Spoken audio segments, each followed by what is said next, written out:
Welcome to Rationally Speaking, the podcast where we explore the borderlands between reason and nonsense. I am your host, Julia Galef, and with me as always is my co-host, Massimo Pigliucci. Hi, Julia. It's a new dawn. So I was about to say, so Massimo, what are we going to talk about today? But actually, I'm introducing that part too. So I'm here with Massimo Pigliucci and a special guest who I'll introduce in a moment at the 4th Annual Northeast Conference on Science and Skepticism. And I have here a live audience. Come on, guys, make them jealous at home. Woo!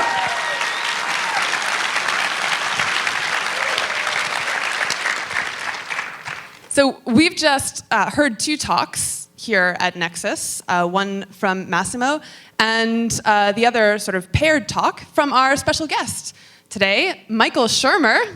Welcome, Michael. Thank you. Thank you. Michael barely needs an introduction, but he is the executive director of the Skeptic Society, publisher of Skeptic Magazine, author of many best-selling books, columnist for Scientific American, and so on and so on and so forth. Massimo and Michael have both written a fair bit about morality and what science has to say about morality. Massimo, most recently in Answers for Aristotle, his most recently published book, and also in other books and many times on his blog. Michael Shermer has written The Science of Good and Evil, and also written articles and blog posts about morality and science. And in the last few months, Massimo and Michael have had a sprightly but gentlemanly sparring match on the Rationally Speaking blog about the overlap and disagreement in their views on science and morality.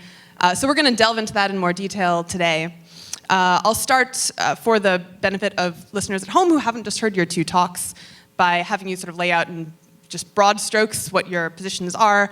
If it were up to me, and it is since I'm holding the mic, I would say that in a nutshell, Michael, you would say that science plays a larger role in defining what morality is and how we should think about morality than Massimo would, and that Michael, to sum up, you believe that science can tell us that the goal of morality should be to increase human flourishing, and also science can tell us how to increase human flourishing. Is that a fair summary? Correct. Great. And then, Massimo, would you like to lay out your my position is that certainly philosophy and science, in this particular case moral philosophy, and the types of science that deal with ethical issues are not independent. But I think that science plays a rather minor role. It plays the role of providing us with the basic facts about the human condition. It also plays an important role when it comes to actual policy decisions. So once we have our ethical discussions and we figure out that we want to do X instead of Y, then I really do think that in terms of that social policy, actual decision making ought to be heavily informed by science, by fact gathering, by empirical gathering. But I think, yes, I see that science has a much more limited role in the actual ethical decision making and the ethical reasoning than Michael does. Because to me, ethics is a way of reasoning about things. It's not a way of finding out facts. So maybe we should dive in by first talking about the role that science plays in defining what morality should be about, or lack of a role, as the case may be.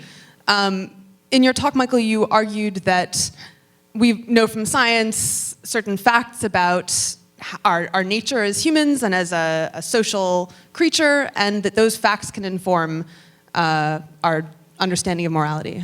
Can you expand on that? Right. Well, I guess, like in the example of gay marriage that I mentioned, conservatives would argue, well, this degrades the sanctity of marriage, or that it has some kind of negative consequences on child rearing. All other things being equal, wouldn't you agree it's better to have a child raised by a mother and a father than a mother and a mother, or a father and a father, or something? They make arguments like that. So there, at the start, we can evaluate those claims. We can test those claims. The American Pediatric Association just came out with a study showing no difference in the effects on children being raised by gay couples versus straight couples. Okay, boom. So that's just a factual. They're just wrong, factually wrong, done. But to Massimo's point, and maybe to Aristotle's, that once we've debunked those, can we then make the transition to, if this is the way you are, then this is the way things ought to be. If you are gay instead of straight, and straights have these sets of rights, why should gays not have the same sets of rights? Since that's in their nature, they're just being true to themselves. It seems to me we can make that transition and just say science tells us the way things actually are, and therefore the way they ought to be constitutionally, legally, and so on. I don't see any problem with just making that smooth transition right like that. Well, here's a problem. So yes, I would agree with you that if, let's say, a conservative makes an argument against gay marriage based on a factual claim, like, oh, well, children of gay couples have significantly more problems than children of heterosexuals, that factual claim clearly is empirical in nature. You can do the science. It's not necessarily that easy to do the science of it because, controlling experiments, doing that sort of stuff with human beings is not easy. But in principle, you can certainly answer that question empirically. But during your talk even earlier today, you said a couple of times, being gay is a natural condition for certain people. It's not a choice. It follows that they should be allowed to, follow their nature. Well, what if it were a choice? What if instead of being a natural thing, a genetic thing or whatever you want, is in fact a choice? What if in fact that turned out a deliberate decision of certain people to engage in certain kinds of sexual relationships? Should then they therefore not be allowed to do that because it's not in their nature, it's just a choice? I mean, how would you determine that scientifically? I'd go for gay conversion therapy in that case. No, just kidding. I knew you were going there. Let's see. Well, so I guess we can still get back to whether it's in one's nature or not. That was just one line of inquiry. Like in the other study I showed about individualist societies where people have more freedom to choose, they're happier. So the freedom to choose leads you to better be able to flourish as an individual. And therefore, as long as there's no harm to other people, then I would argue that the ask first principle, ask the people, what would you like to do? It doesn't harm anybody.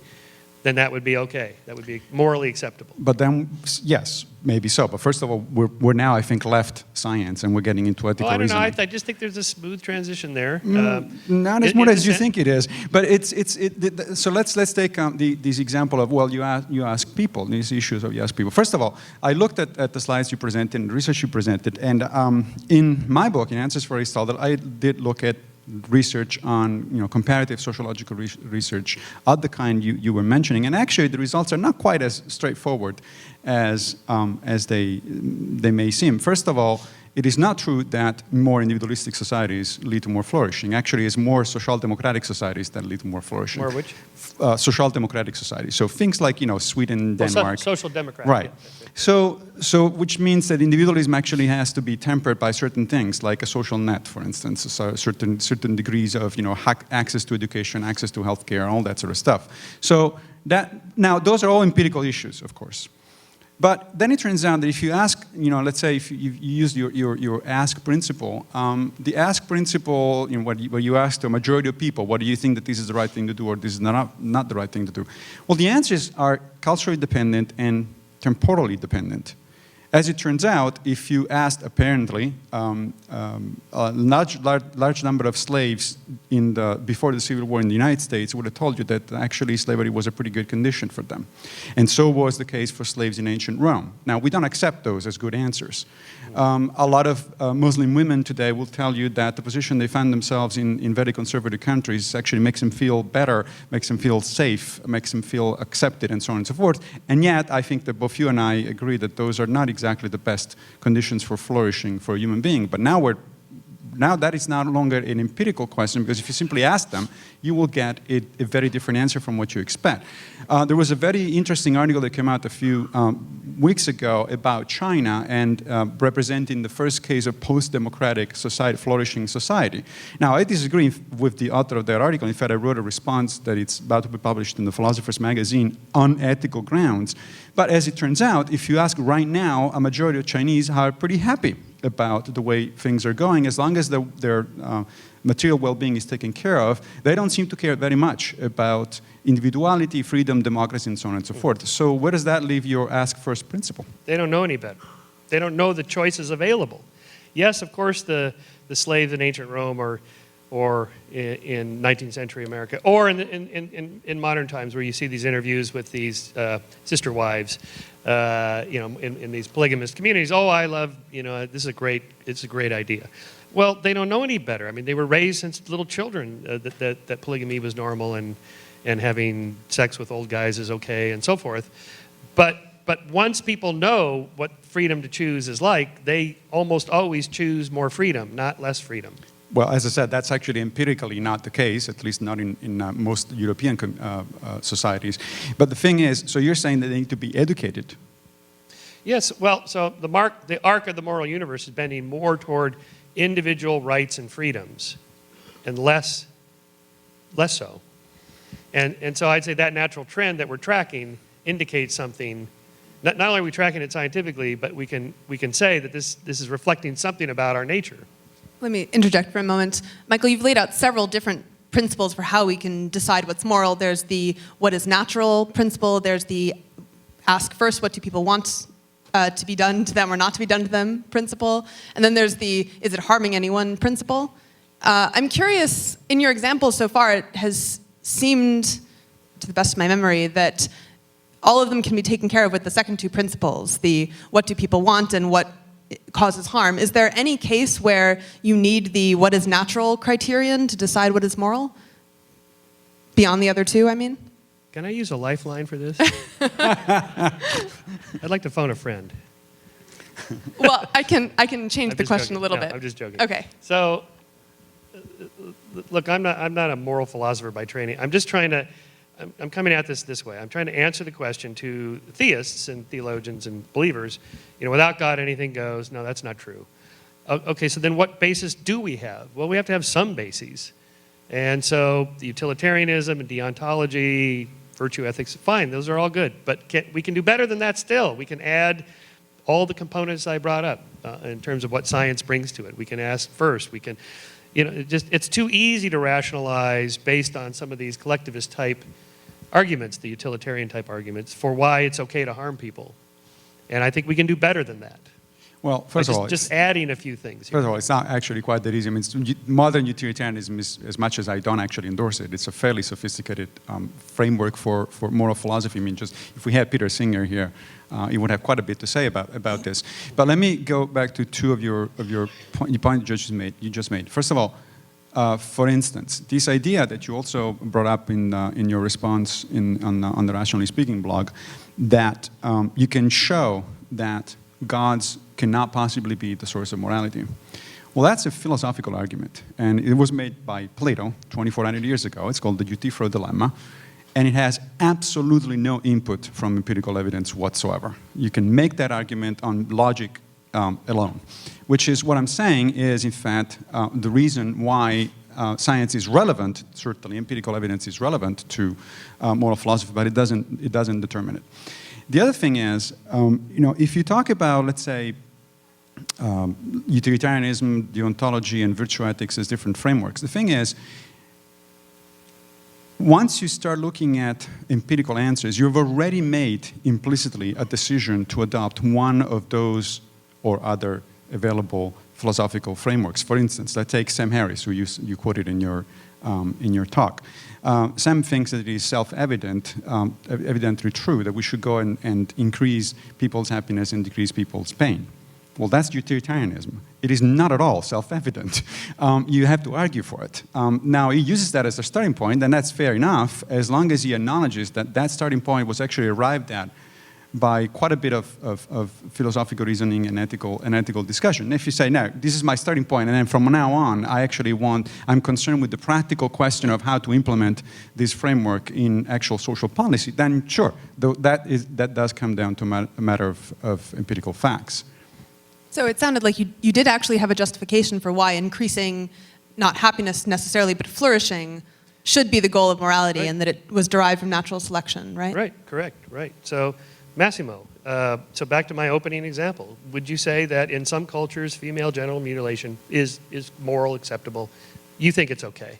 Or do you say No, it's wrong? I don't. You don't? I don't. Why? Well, on what basis? I don't, because I think that it is not ethical to force, especially a child, especially somebody who cannot actually object to it, to undergo pain for arbitrary reasons that are not useful to the person. It's okay to undergo pain for reasons that are not arbitrary and it's good for you. Like, if you have to have an operation to get a tumor out of the way, well, that's going to cause you pain.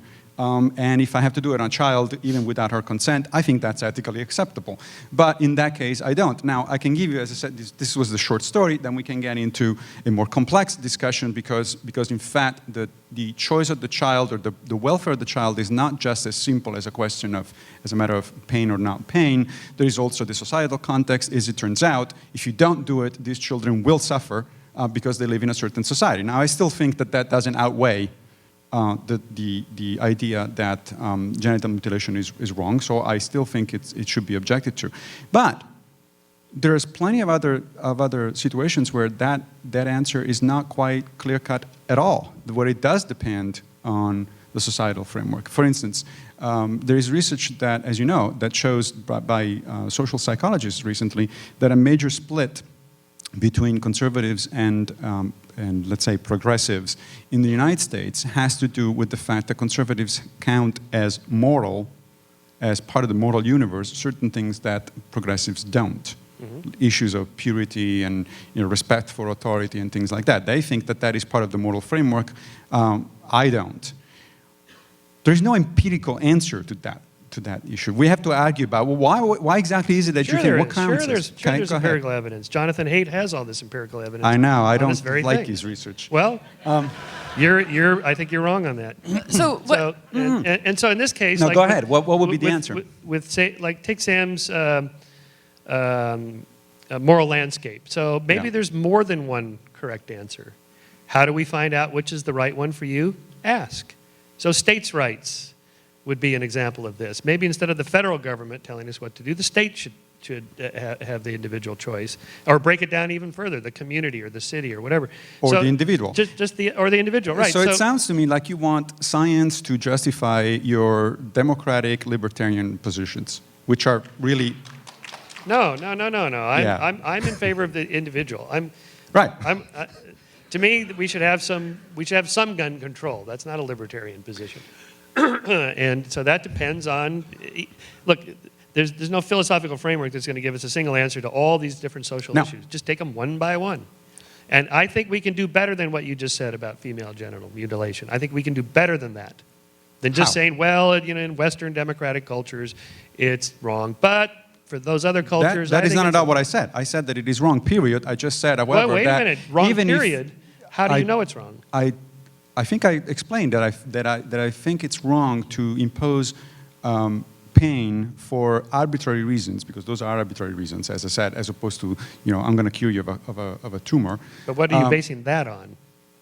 Where you getting that then well, that's not based on any empirical evidence whatsoever, because what empirical evidence would that be? That people don't want to be feeling pain and want to be feeling pleasure. If that were all the basis to our morality, we can just hook ourselves to a drug machine for the rest of our lives and be very happy and not in pain.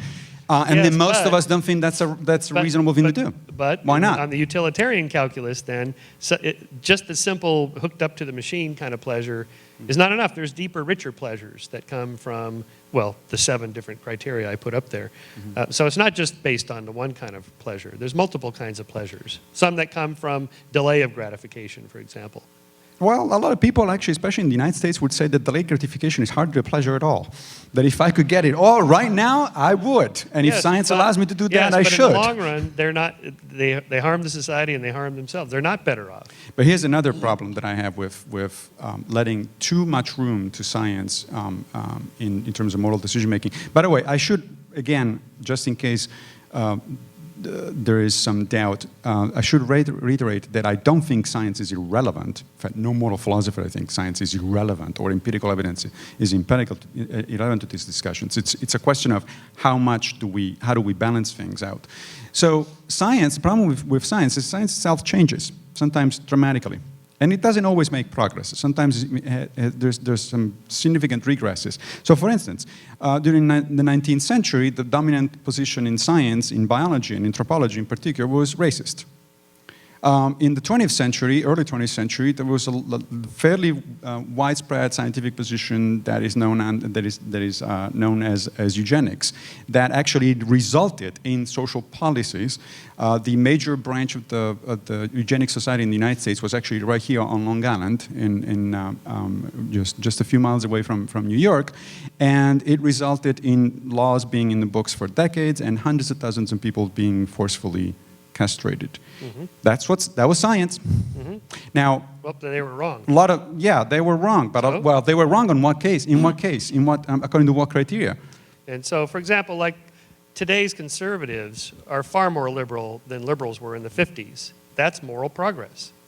Based on what criteria? Based on individual liberty and Seriously? freedom. Seriously. Really? Because are you not aware of this? No, I'm not aware of this. In fact, on the contrary, I've been in this country for 23 years. And I found myself reacting in the following way to every election of a Republican president to office. Surely people are not going to be that stupid to elect that guy. And then they are. And then 4 years later, the next guy comes up, and I think, you know what, the previous guy was actually fairly reasonable. I think that the political spectrum in the United States has moved dramatically to the right over the last 20 or 30 years. And in fact, there is evidence. This is an interesting question, but we have so much stuff that's actually on topic. Go ahead. I'm going to set that aside for now. Stop us. So there's one thing that I'm still sort of confused about, Michael. For all that science can tell us about human flourishing, it has seemed to me in reading moral philosophy that the philosophical questions and debate begin where the science ends. So, even if we knew completely what would make individuals and societies flourish, we then have all of these questions about trade-offs between my flourishing and your flourishing, or trade-offs between my flourishing and the greater societal good, or trade-offs between the flourishing of people who exist today and people who are not yet born, and I could name a lot more examples. But so how does that reconcile with the fact that you don't seem to place a big role for philosophy in deciding moral questions? Do you think science can answer those trade-off questions? Maybe. I'm just saying, in addition to philosophy, let's add another arrow to our quiver. Let's use science. Not just for measuring things, but for actually trying to decide what's the right thing to do. Why not add this? It's a great tool. What's wrong with it? But who is arguing against adding it? I mean, the argument is against you seem to be. using. No, I don't think so. So we need to be careful about making this distinction. Again, I don't think any reasonable moral philosopher would object to importing empirical evidence, empirical issues into discussions of morality. The question is, how much do those empirical information weigh? Let's just try it out and see what happens. We can always back off. We can always say, all right, this was a bad idea.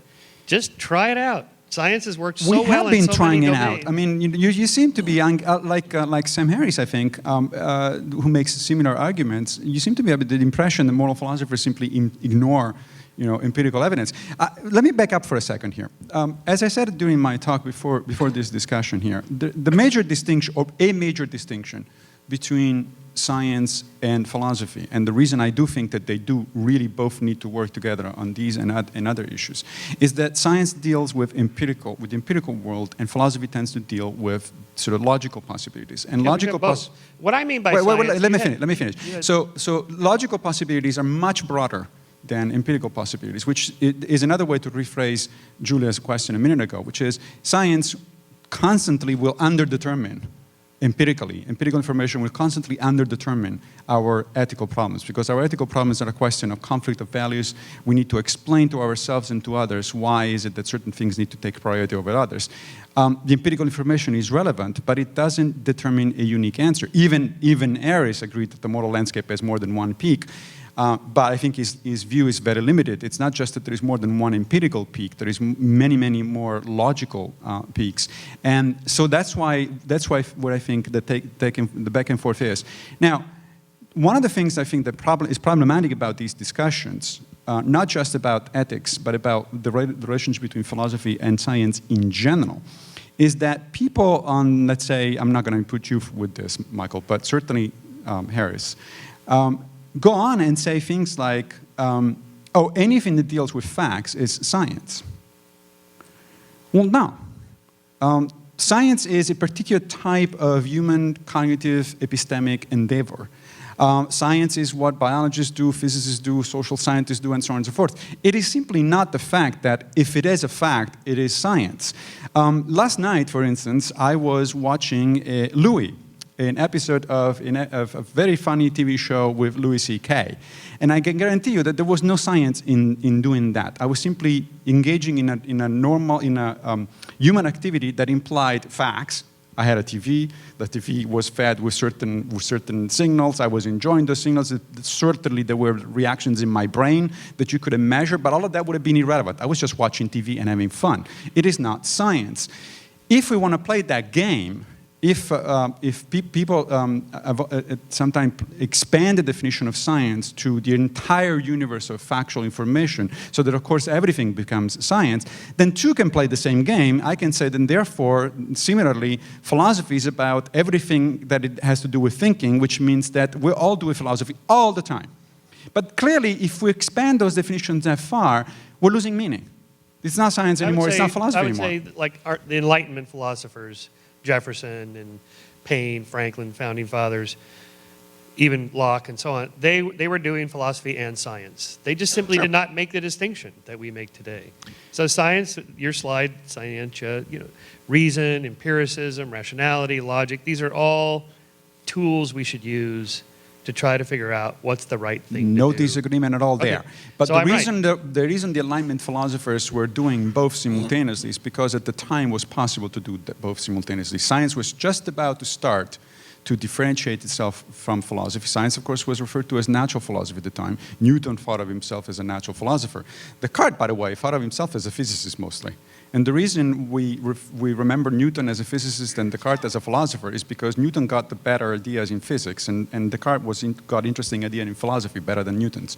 So after that, however, things diverged. We have specialization. We have, today, as you know, doing science, getting a little bit of really novel knowledge into the store of human knowledge, it's really difficult. It requires a lot of specialization. I'm sorry. And it's the same with philosophy. I want to pull the off-topic cardigan because we have about 5 more minutes left.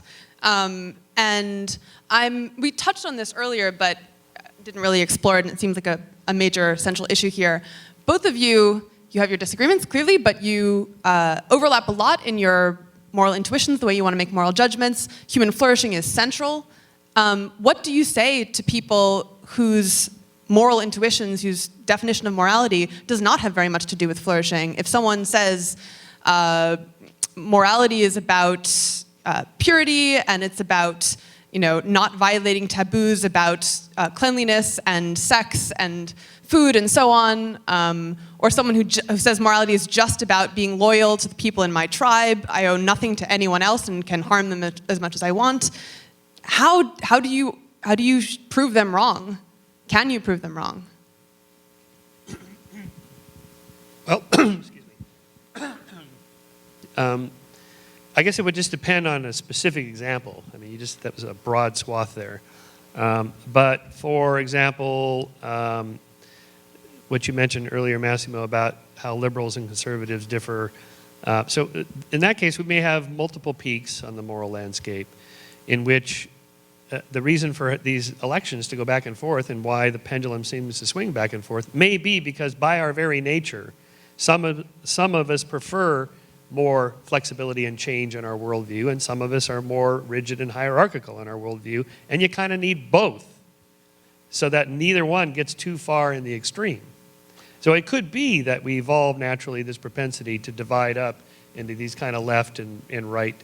This is Haidt's argument that this may be just driven by our human nature, by just our genetic propensity to have a kind of temperament that prefers. Some of us prefer liberal, and some of us prefer conservative, and so we end up with these kind of parties like this.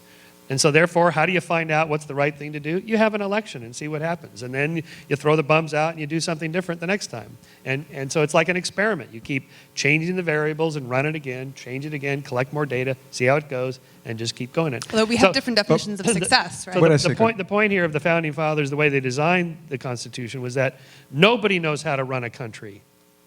So we have to set it up such that it's a constant, ongoing experiment. That's science. That's a scientific way of thinking about how best we should live. See, that's what I lost you right there. It's when you made the leap to that science. Now, that's a lot more complicated than science. If it were science, actually, we could design an experiment, very nicely controlled, and figure out the answer. We don't. When you were talking a minute ago, I was trying to picture conservative and progressive Neanderthals and how they went about. So, I mean, this whole idea, like Haidt does, of coming up with just so stories and say, oh, this thing here today evolved because in the Pleistocene, and I make up a story, which, as we both know, are stories that are plausible, but plausibility, of course, is not an empirical justification. It's not a scientific justification. We can come up with all sorts of interesting scenarios. There is almost no way to test those scenarios, so I will leave the Pleistocene alone. In terms of our understanding, I don't think it really sheds much light on our understanding of why there are differences of values between conservatives and progressives in the United States in the 21st century in a particular human culture. But the fact remains that there are differences, There and the people will have definitely are different definitions of right. what a successful, political experiment is. Right? So how do you reconcile that? Yeah, the answer, first of all, that Michael gave you is, as far as I heard, has it's very little to do with science. It's not a scientific answer. It's just, he basically said, well, there are differences in the moral landscape. By the way, those differences are philosophical in nature. They're not empirical. Because it's not that there is any empirical evidence that, let's say, the flag should be sacred. Or that authority should be a value as opposed to just a convenient way of recognizing, organizing things. So these are differences of values. If the differences of values, then these are differences in ethical landscape, in logical landscape, not in an empirical one, so number one. Number two, all he said was, well, let's vote over and over and see what happens. Well, but that's empirical in the trivial sense that, yes, we're going to find out what people prefer. We're not going to find out what is true or what is best. To do that, we need to engage in a discussion with these people. So we need to have, first of all, start with recognizing, which ethical philosophers have no problem in doing, is that in fact there are different ways of thinking about ethics and that they may be irreconcilable. There are certain things where, well, that is your framework, and unless I can convince you that my framework is better, which is a matter of meta-ethics, by the way, we're getting even further away from science. We're talking about the justification of ethical systems. Unless I can convince you of that, you're not going to change your mind. Now, how do I convince you of that? Well, I might try to, as philosophers say, unpack the context of my way of thinking and your way of thinking. So it turns out that, for instance, my way of phrasing moral issues has a lot to do with harm and rights, and yours has to do with issues like purity or authority. Now, we can have a discussion about why exactly do you think that authority is a value in and of itself? What do you mean by value? Where are you getting these values? Turns out, in a lot of cases, actually, if you really push it, those conservatives will tell you that those values come from religious authority. And there, Michael and I agree.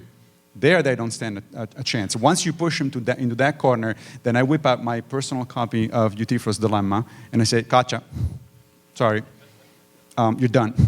Does that tend to work, Massimo? Does that tend to work? Of course not. Just because you can explain, there is a famous, widespread quote among teachers, as you probably know. I can explain it to you, I cannot understand it for you. So, there is only so much you can do. But persuasion is a different issue. Now, there, by the way, science does come back, sort of the back door, because persuasion really is a psychological issue. I mean, you can be right ethically, you can be right logically, okay? You can have the right arguments and even the right empirical evidence and not being able to convince people at all. And that's where you want to ask actually the psychologists and say, since I know I'm right, how do I convince these bastards to vote my way? Am I out of time? I am. Oh, I'm out of time. Any closing remarks? Got the microphone, so. That's true. Yeah. Okay, well, then unfortunately, This concludes. She feels ethically obliged not to exercise her option of keeping the microphone, regardless of what the organizers say. I don't know. According to utilitarianism, there's a lot more of us than there are of you timekeepers. So, but we didn't actually. We didn't prove that correct. So this, Michael, thank you so much for participating in this conversation and being a guest on our show. It's been a great conversation. This now concludes another episode of Rationally Speaking. Join us next time for more explorations on the borderlands between reason and nonsense.